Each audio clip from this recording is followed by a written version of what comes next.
최근 서울 아파트 매매 시장이 반등하고 있습니다. 뉴스 한번 보시죠. 금매 벌써 뚝, 다시 들썩이는 서울 집값, 송파구도 9주 만에 반전. 4월 셋째 주 가격 동향을 보면 송파구가 상승으로 전환했고 외곽 지역 매매 전세가도 오름세가 강화되고 있다, 이렇게 뉴스가 나오고 있고요. 부천, 의정부, 구리 등 비규제 지역 중심으로 경기권도 꿈틀거리고 있다, 이렇게 뉴스가 나왔습니다. 한국 부동산 데이터로 봤을 때도 벌써 3월 초 대비 전세가 상승하고 있고요. 매매가도 3월 말까지 조정을 받다가 다시 상승하고 있는 모양새입니다. KB부동산 한번 보겠습니다. 왼쪽이 3월 데이터고요. 오른쪽이 오늘 데이터입니다. 한 달 사이에 지금 시세가 얼마나 바뀌었는지 한번 보시죠. 전반적으로 진한 색으로 갈수록 가격이 많이 상승했다는 건데 지금 오른쪽 4월 데이터가 훨씬 더 붉게 느껴지는 게 보이시나요? 강남 쪽은 아직도 마이너스랑 하락을 면치 못하고 있는데 나머지 지역 다시 보시면 지금 강남 외에 서울 전 지역이 훨씬 더 붉게 물들고 있고요. 경기권도 하남부터 시작해서 수정구, 중원구, 분당구 그리고 광명시까지 아주 붉게 물들고 있습니다. 그리고 경기도 핵심 지역과 서울 외곽 지역 외에 그 바깥쪽인 구리나 의정부까지도 지금 들썩들썩하고 있다는 거죠. 이번 주 KB 전국 매매가 순위 한번 볼까요? 1등이 성남, 수정구, 그 다음에 하남, 성동구, 성북구, 동작구, 광명, 성남, 중원구, 도봉구, 안양, 동안구, 관악구. 서울에서도 도봉구, 관악구 같이 아주 저렴한 지역이 지금 많이 오르고 있고요. 점차 규제 지역에서 비규제 지역으로 경기도 안에서도 확산돼 나가고 있다, 이런 뉴스가 KB 시세에서도 정확하게 나타나고 있는 거죠. 자, 이렇게 되니까 이재명 대통령이 다시 SNS를 시작합니다. 한번 보시죠. 이재명 대통령이 오늘 쓴 글 한번 보겠습니다. 소득이 있는 곳에 세금이 있다. 열심히 일해 번 돈에도 근로소득세 내는데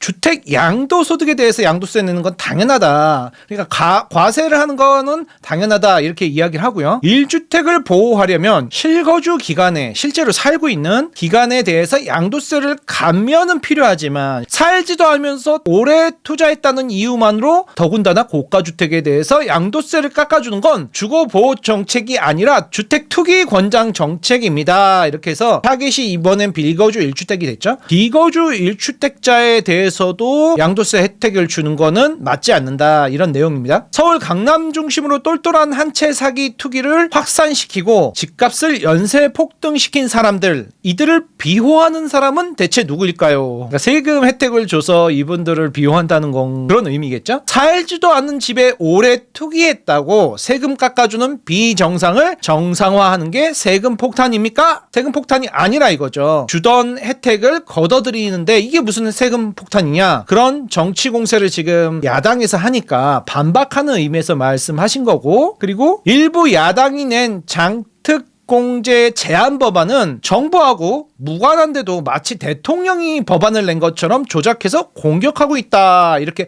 또 반박을 했습니다. 1주택자의 주거를 제대로 보호하려면 비거주 보유기간에 대한 감면을 축소하고, 그러니까 비거주 1주택자는 혜택을 축소하고 거주하고 있는 1주택자는 실거주자죠. 실거주자한테는 그 혜택을 여기다 더 주자, 이런 의미입니다. 비정상의 정상화, 부동산 투기 탈출은 이 나라의 최후 생존 전략입니다. 집값이 안정되어야 보금자리 만들어 결혼도 하고 아이를 낳아 기를 거 아닙니까? 이 말은 100번 지당한 말이죠. 집값이 안정화돼야 되는데 그러면 당장 돈이 없어서 전월세를 구하려는 사람들을 위해서는, 신혼부부나 사회 초년생들을 위해서는 전월세로라도 집을 구해서 어디 들어가 살아야 될 때가 있지 않을까요? 부동산 안정화에 대해서 반대하는 사람이 어디 있겠어요. 그런데 이 방법론에 대해서는 이거는 저는 동의할 수 없는데요. 여러분 생각은 어떠신지 댓글 부탁드립니다. 전 동의할 수 없습니다, 이렇게 댓글 달아야 되겠습니다. 그래서 오늘 이재명 대통령이 SNS에서 언급한 내용을 요약해보면, 첫 번째, 다음 타겟은 비거주 1주택자다. 몇 달 전서부터 예고되어 왔던 거죠. 왜냐면 5월 9일날 다주택자 양도세 중과 혜택 종료가 끝나지 않습니까? 그러면 그 이후에는 매물이 잠길 거란 말이죠. 지금 매매 물건도 많이 줄어들고 있고요. 전월세도 많이 줄어들어갖고 지금 상황이 심각한데 매매 가격만이라도 6월 지방선거 전까지는 잡고 싶은 모양새인데 지금 이거를 비거주 1주택자를 타겟으로 니들도 투기꾼이다.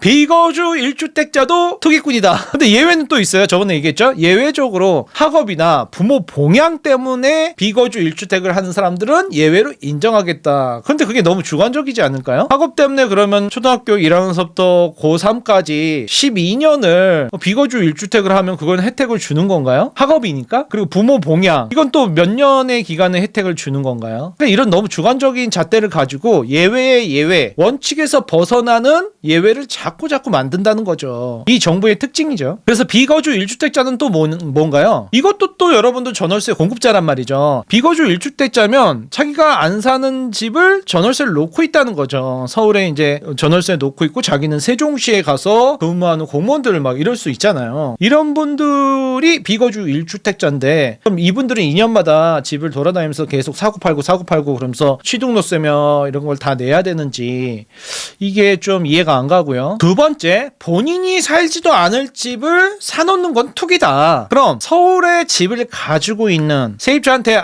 지금 나가세요. 제가 들어와서 살아야 될 것 같아요. 정부에서 실거주를 하라고 하네요. 보유만 하고 있으면 실거주를 안 하면 세금을 많이 내게 하고 혜택을 많이 안 준다고 하니까 제가 만기 되면 나가시고 들어가야 되겠습니다 하는 사람은 다행이죠. 왜냐면은 직장 출퇴근이나 애들 학업이 별 문제가 없다는 거죠. 서울 근처에 살거나 경기도 수도권에 사는 사람들은 어떻게든 출퇴근이 좀 멀더라도 할 수는 있잖아요. 근데 서울에 집을 가지고 있는 외지인, 특히 지방분들은 이번에 집중 타겟이 됩니다. 비거주 1주택자인데 서울에 이사 올 생각이 없잖아요. 실거주 할 생각이 없잖아요. 그러면 비거주 1주택자로 정부에서 당신은 투기꾼이다 이렇게 말하는 겁니다. 아니 서울이 꼭 아니더라도 전국에 비거주 1주택자가 많을 거 아니에요. 그런데 왜 자꾸 서울만 타겟으로 할까요? 서울이 집이 부족하니까 그러죠. 뭐 이런 거 당연한 걸 얘기해야겠어요? 그럼 정부가 집값 당분간 폭등할 거야. 미안해. 근데 내 잘못은 아니야. 문재인 정부서부터 윤석열 정권 그리고 오세훈 서울시장 그 전에 박원순 서울시장 그 전 정권과 서울시장들이 서울의 재개발 재건축 공급을 많이 안 해서 지금 집값이 한동안은 폭등할 거야. 그러니까는 좀 양해를 바래. 내 잘못 아니잖아. 이렇게 솔직하게 얘기할 수 있을까요, 여러분들? 정부가 집값 폭등할 거야. 근데 내가 조금만 기다려. 4기 신도시 만들어서 그린벨트 다 부셔서 경기도에 신축 아파트 많이 공급할게. 싸게 할게. 라고 해도 지금 아파트 짓는데 3년에서 토지 보상까지 최소 5년에서 그렇게 걸리죠. 지금 2기 신도시 인천 검암 쪽이 이제 지금 마무리되고 있습니다. 3기 신도시 2018년도 김현미 국토부 장관이 그때 발표했었으니까 지금 8년 됐는데 이제 막 본격적으로 하고 있죠. 그래서 결론, 서울이 집이 부족해. 당분간 폭등할 거야. 좀만 버텨줘. 라고 하기에는 정권은 5년 유한하고요. 지금 4년 남았죠. 이럴 때 정부의 말을 믿기보다는 정부가 하는 그냥 립서비스죠. 립서비스 이렇게 얘기를 해야 되나요? 눈치가 빠르셔야 됩니다. 눈치가 빨라야 공급은 없구나. 작년에 9월달에 공급대책 나온 거 이번에 올해 1월 말에 나온 공급대책 둘 다 봐도 뭐 공급이 변변한 게 없지 않습니까? 그리고 수요는 계속 증가하고 시중에 돈은 많이 풀리고 있고 이런 눈치를 빨리 채야 지금 내 집 마련이 상황이 심각해지는구나를 아실 텐데 뭐 이런 거를 말씀드린다고 주식하던 사람이 갑자기 내 집 마련을 하고 그러기는 쉽지 않겠죠. 주식으로 수익률 게임 하시는 분들이. 그리고 이재명 대통령이 장특공제 제한 법안은 정부하고 무관하다. 대통령이 말한 것처럼 말하는데 아니다 이렇게 얘기하는데 글쎄요, 아닐까요? 6월 지방선거 끝나고 나면은 바로 나올 듯한데요. 지금 나올 게 뻔하지 않습니까? 여러분들도 아실 만한 분들은 다 아시죠? 지금 지방선거 끝나자마자 뭐가 나올까요? 바로 장기보유 특별공제 지금 혜택 축소 나오겠죠? 첫 번째. 두 번째 뭐 나올까요? 공정시장 가액 비율 이거 조정 나오겠죠? 많이 인상하겠죠? 그리고 세 번째 뭐예요? 공시가격 현실화율. 이번에 국회에서 국토교통부 장관한테 대정부 질문에서 경기도 외곽은 집값이 지금 떨어졌는데 왜 공시가격은 올랐냐 이렇게 질문을 했더니 대답을 못하고 계시던데, 지금 공시가격이 뭐 서울 집값 오른 데는 당연히 집값 오른 만큼 세금 오르는 거는 뭐 어쩔 수가 없는 부분인데, 심지어 경기도 외곽에 지금 21년도에 폭등장 이후 폭락해서 심정지 상태로 지금 4년째 멈춰 있는 곳도 지금 공시가격이 싹 다 올랐단 말이에요. 세금을 더 내게 생겼어요. 심지어 집값이 떨어진 지역도 세금을 지금 더 내는 상황이 공시가격 때문에 들어갑니다. 공시가격을 점점 높이고 있어갖고요. 자, 지금 이슈는 뭘까요? 이슈는 5월 9일 양도세 중과 유예 혜택 종료 이후에 매물 잠김입니다. 여러분들 잘 기억해 주세요. 이 이슈 이후에 5월부터 이제 매물이 없어서 집값이 상승하는 걸 정부는 가장 두려워해요. 그럼 정부가 가장 두려워한 이걸 해결하려면 어떻게 할까요? 지금 단독 기사 나왔는데요.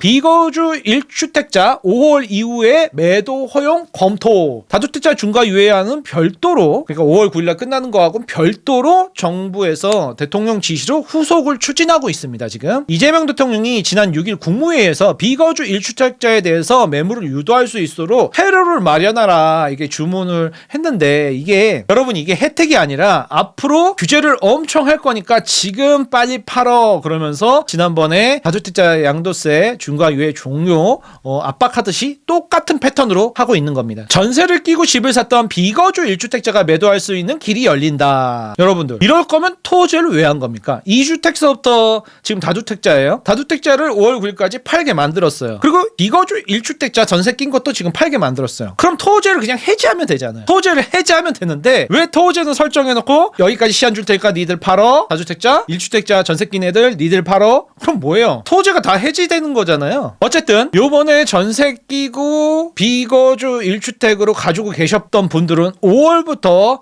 아마 팔 수 있게 될 거라고 예측을 합니다. 여러분들 이재명 대통령이 국무회의에서 이야기한 거는 굉장히 빠르게 적용되는 거 아시죠? 1주에서 2주면 벌써 국토부하고 재경부에서 만들어서 그냥 보도자료 발표하는 거 봤죠? 계속 이런 식입니다. 앞으로 4년 동안 이렇겠죠? 지금 상황이 얼마나 심각하냐면 여러분들 데이터 보시면 4월 24일 오늘 기준으로 서울 아파트 매매 물량이 3월 21일날 8만 건에서 지금 7만 4천 건으로 줄어들었습니다. 6천 건이 사라졌어요. 6천 건이. 전세는요. 올 1월 1일부터 지금까지 2만 3천 개에서 지금 1만 5천 개로 줄어들었죠. 서울 아파트입니다. 서울 아파트만 얘기하는 겁니다. 지금. 월세는요. 지금 2만 1천 개가 넘다가 지금 1만 4천 개로 줄어들었어요. 월세가 더 많이 줄어들었네요. 지금 이런 상황입니다. 매매, 전세, 월세 여러분들 다 줄어들고 있습니다. 지금 상황이 만만치 않아요. 뉴스에 계속 나오고 있죠. 더 뜨거워지는 강북 집값. 이제 강남하고 한강 벨트만 오르다가 여기는 이제 규제랑 대출 규제 뭐 많은 이제 압박이 가해지니 한강 벨트 바로 뒷라인들이, 그리고 노도강이나 금강구 같은 곳들이 지금 막 오르고 있는데, 그게 이제 경기도 외곽까지 확산 일로에 놓여 있습니다. 이 확산이라는 단어가 되게 중요한데, 이게 확산이 시작되면 걷잡을 수 없습니다, 여러분들.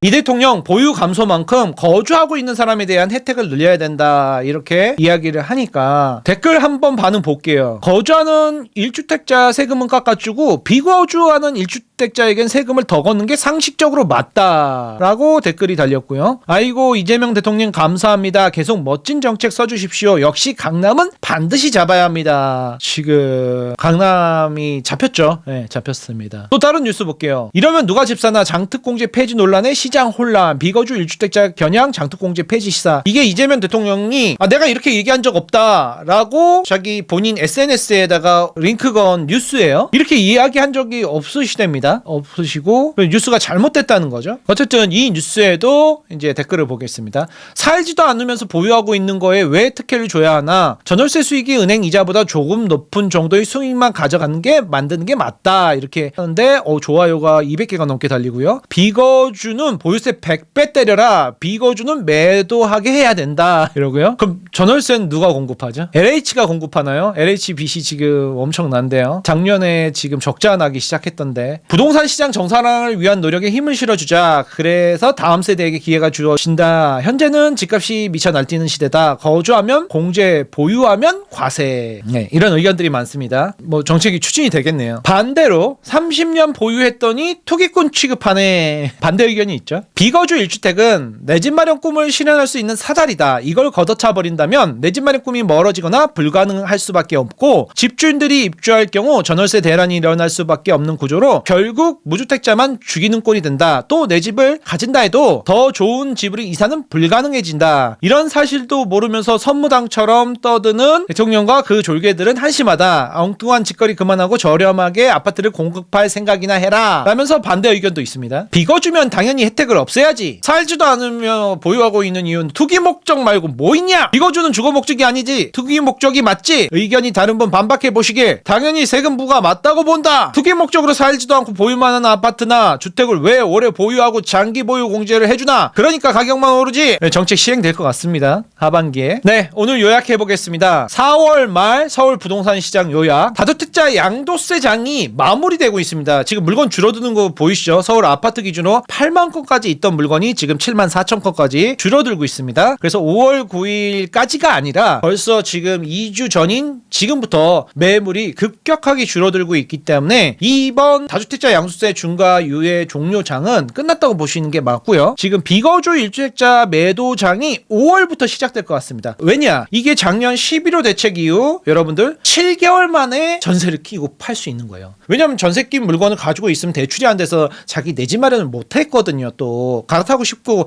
뭐 별의별 사정들이 사람마다 다 있지 않습니까? 그런 사정을 무시하고 전세 낀 물건을 가지고 있으면 너는 이 집에 들어가기 전까지는 이 물건을 못 팔아. 이게 토호제였죠. 전세 낀 물건을 가지고 있으면 팔지도 못하고 사지도 못한다. 세입자가 4년 동안 그 집에서 다 살고 나간 다음에는 팔아라. 이렇게 토호제를 서울 전 지역과 경기도 핵심 지역을 했었단 말이죠. 10월 달에. 근데 지금 5월이면 7개월 만에 드디어 팔게 하니까 당연히 비거주 1주택자 물건들이 전세 낀 물건들이 시장에 풀리면서 일시적으로 5월에 매물 가뭄은 사라질 것으로 보입니다. 그래서 5월 9일이 아니라 5월 9일 이후에도 정부에서는 계속해서 시장에 어떻게든 전세 낀 물건이든 매매 물건이든 다 팔게 해갖고 시장 매매가를 안정화시키려고 할 거예요. 6월 초까지는 안정화시키고 6월 이후 지방선거가 지나고 나면은 조금 이제 릴렉스하게 대응을 하겠죠. 어쨌든 선거 전까지는 집값 폭등은 용인할 수 없다라는 게 정부의 방침입니다. 두 번째, 이란 전쟁의 장기화로 지금 전쟁 추경으로 시중에 돈이 엄청나게 풀리고 있습니다. 거기다가 유가 폭등이죠, 물가 상승이죠, 공사비, 인건비, 해외에서 들어오는 자재비, 레미콘에 들어가는 그 석유, 화학, 물질 이런 것들을 모두가 다 상승하고 있어서 지금 아파트 신축 공사 현장이 지금 중단되게 생겼습니다. 유동성이 많이 풀리면, 통화량이 증가하면 여러분들은 뭐죠? 우리나라 돈 값어치가 하락하고 시중에 돈이 넘쳐나는 거죠. 현금을 들고 있으면 휴지가 되는 인플레이션이 강화되는 겁니다. 세 번째, 비강남권이 드디어 22년도 폭락장 이후 4년 만에 상승하기 시작했습니다. 심지어 경기도 외곽에 있는, 경기도 핵심지가 아니라 경기도 외곽에 있는 곳까지 지금 꿈틀꿈틀 되기 시작합니다. 고가주택을 잡으려고, 다주택자를 잡으려고 수많은 규제를 하다가 결국에는 이제 비강남권까지 집값이 폭등하기 시작하는 거죠. 옛날 속담에 벼룩 잡다가 초가상관 태운다고 했죠. 그래서 집을 태워 먹는 거죠. 네 번째, 전월세 대책은 여러분들 없습니다. 지난번에 영상에서 다뤘듯이 국토교통부 장관 이야기했죠. 전월세 대책이 특이한 게 있습니까? 특별하게 준비되는 게 있습니까? 했더니 공실상가를 집으로 만든다든지, 그리고 이제 지식산업센터 공실 이런 거를 지금 바닥난방 깔고 욕실 만들고 싱크대 만들어서 상가를 집으로 만들어서 거기서 살아라. 이게 정부에서 지금 국토교통부 장관이 내세우는 전월세 대책이죠. KB 부동산 이번 주 데이터를 보시면 상황이 녹록치가 않습니다. 지금 강남권은 멈춰 있지만 가격이 오히려 하락했지만 비강남권으로, 서울 외곽으로, 경기도 핵심지에서 외곽으로 계속 번져나가는 모양새라서 이제 최상위 뭐 2, 30억짜리 물건들이 아니라 15억짜리, 9억 이하짜리, 6억짜리 물건들이 상승하기 시작합니다. 오늘도 제가 보금자리론 받은 내 집 마련하신 분 상담해 보니까 금리가 4%가 여러분들 넘었습니다. 지금 금리까지 상승하고 있고 지금 전월세는 1000세대, 2000세대 전멸인 상황입니다. 내 집 마련이 녹록지 않겠지만 하반기 가면은 대출 압박이 더 거세질 걸로 보여집니다. 지방선거 이후에. 그래서 여러분들께서는 내 집 마련을 올해 해야겠다 하시면 최대한 상반기 지방선거 전에 내 집 마련을 하시라고 말씀드리면서 오늘 영상은 여기까지 하겠습니다. 다음에 뵙죠.